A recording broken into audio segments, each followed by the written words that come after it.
Espaço agora para a entrevista no Inferno, hoje com João Camargo, dos Precários Inflexíveis. João, muito bem-vindo ao Inferno. Bem-vindo. Vamos falar do caso que está a dominar a atualidade em Portugal, a questão de Passos Coelho com a Segurança Social, com a sua dívida à Segurança Social.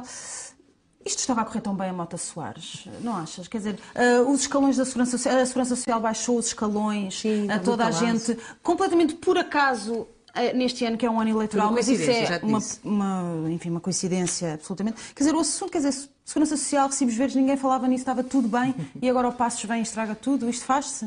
Bem, o Mota Soares enganou-se nos escalões todos os anos, desde que tomou posse. Aliás, ele foi eleito dizendo que ia defender os precários e quando tornou-se o seu maior carrasco, colocou sempre os escalões acima do que devia, cobrou coercivamente, sem notificar, ao contrário do que se tornou o caso até.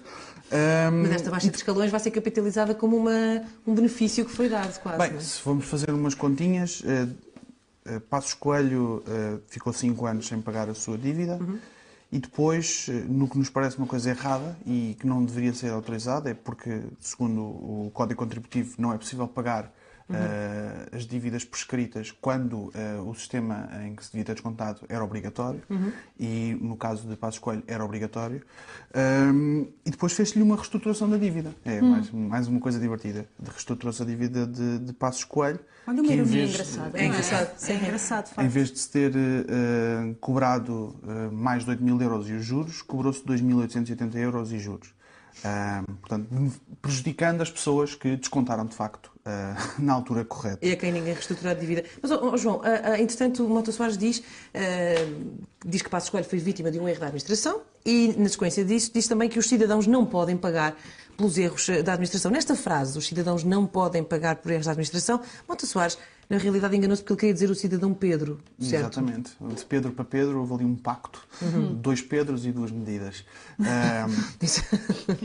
Para Pedro Mota Soares, que foi a pessoa que, enquanto Ministro da Segurança Social, mais foi implacável na cobrança de dívidas, penhoras de casas, de bens, de contas, execução antes de notificação, etc., havia um peso. Depois passou a haver o outro Pedro, Pedro Passos Coelho, que recebeu uma chamada abébia monumental e que, curiosamente, foi no governo de Passos Coelho e de Mota Soares que passou a ser um crime, uma fraude, as dívidas à Segurança Social acima de 3.500 euros. Que dão prisão, de resto. Níveis até mais de 3 euros. Curiosamente, a reestruturação do Passos Coelho passa de 8.000 para 2.880. Se quiséssemos ser maldosos, talvez pensássemos que no Orçamento de Estado de 2013 houve uma espécie de percepção ali que... Se calhar isto podia... Okay, exatamente, Passos Coelho não ia ser notificado pela Segurança Social, mas se calhar ia ser notificado pela comunicação social. Se calhar. João, Mota Soares disse que os cidadãos não podem pagar por erros da administração, mas a questão é, houve erros da administração, no entender dos precários inflexíveis? Nós achamos que houve um erro da administração, foi não notificar e não fazer uma cobrança sobre Pedro Passos Coelho.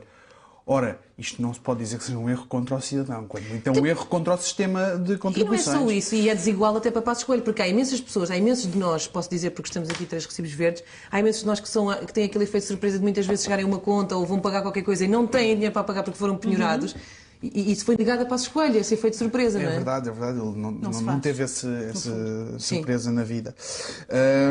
Bem, e depois a coisa seguiu para ele dizer que não sabia. Bem, aí entramos no campo do ridículo absoluto, porque ele inscreveu-se no escalão de menor contribuição, apesar de ganhar perto de 8.000 euros por mês, contribuiu como se ganhasse menos, ou o salário mínimo. Que era o que o sistema permitia na altura. Que havia, exatamente. E depois não pagou.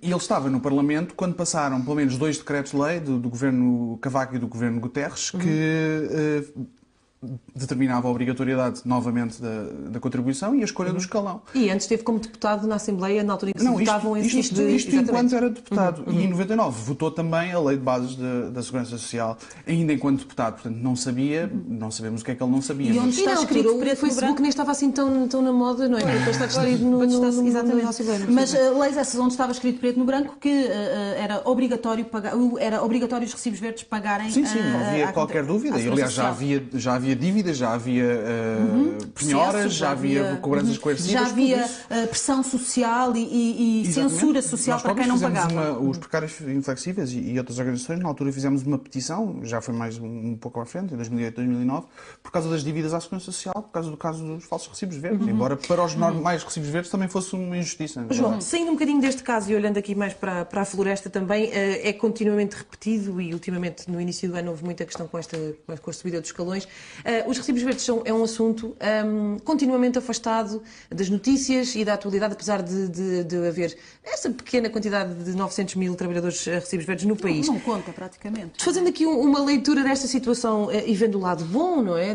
Tentando aproveitar o lado bom disto, um primeiro-ministro ser vítima de um erro da administração, ou seja, o que aconteceu, traz ao menos o tema das contribuições à Segurança Social por parte dos recibos verdes para a ordem do dia. Achas que é agora que os governantes podem começar eventualmente a pensar nestes eleitores... trabalhadores, era isso que eu queria dizer. Acho que está a ser utilizado ao contrário, porque... Obviamente, esta é uma questão que diz respeito ao contribuinte Pedro Passos Coelho. Há problemas graves no sistema, sem nenhuma dúvida. Nós propomos alterações profundas no sistema, que é injusto nas contribuições, que não depende dos rendimentos e é absurdo em vários aspectos, nomeadamente na crueldade da sua cobrança. Mas só há vantagem do Primeiro-Ministro quando ele ataca a Segurança Social e ele demonstra em todo este processo um desprezo profundo pela Segurança Social e tudo o que ela significa. E, portanto, na nossa opinião, quem tem que ter uma punição e quem tem que ter condições para não continuar é o Primeiro-Ministro, obviamente. E por falar em Primeiro-Ministro, espero que não te deixes assustar facilmente com a presença, não dele, mas aqui uma sua representação em cartão. Temos aqui Pedro Passos Coelho connosco e a pedir-te, João, como membro da Associação de Precários Inflexíveis, que no fundo, desde 2 ou 3 conselhos, estamos mesmo a terminar a entrevista. E ele Exato. Uma pessoa a precisar de informação. Claramente, com as notícias que, entretanto, vieram ao lume sobre o facto de Passos Coelho não só ter falhado contribuições à Segurança Social, aparentemente terá problemas também com o fisco. O que nós precisamos, essencialmente, é de um contabilista para Passos Coelho. Concordas? Sim, eu acho que a pergunta neste momento já não é que impostos é que o Primeiro-Ministro não pagou. A pergunta é quais é que ele pagou. Estamos aqui num novo esquema e também é importante saber, uma vez que ele provavelmente, terminado este mandato, arranjará um emprego, sei lá, nos Estados Unidos, no FMI ou na Comissão Europeia, lá provavelmente eles vão-lhe arranjar outro tipo de contrato, não vai ter que estar sujeito aos recibos verdes, aos falsos recibos verdes. Naturalmente. Aliás, ele poderia ter feito uma manigância, não é? Ele podia ter acusado o Ângelo Correia de tê-lo posto a trabalhar a falsos recibos verdes e a dívida naturalmente seria do Ângelo Correia. Essa ideia é absolutamente genial. Ora, João, um último conselho, a Segurança Social paga-se até ao dia 20 de cada mês, certo, João Camargo? Aqui fica, muito bem, muito obrigado. Passo Escolha também a ti, João Camargo, por vires ao inferno e ajudar Passo Escolha também a contribuir, a prestar corretamente as suas contribuições à Segurança Social. Nós, a seguir...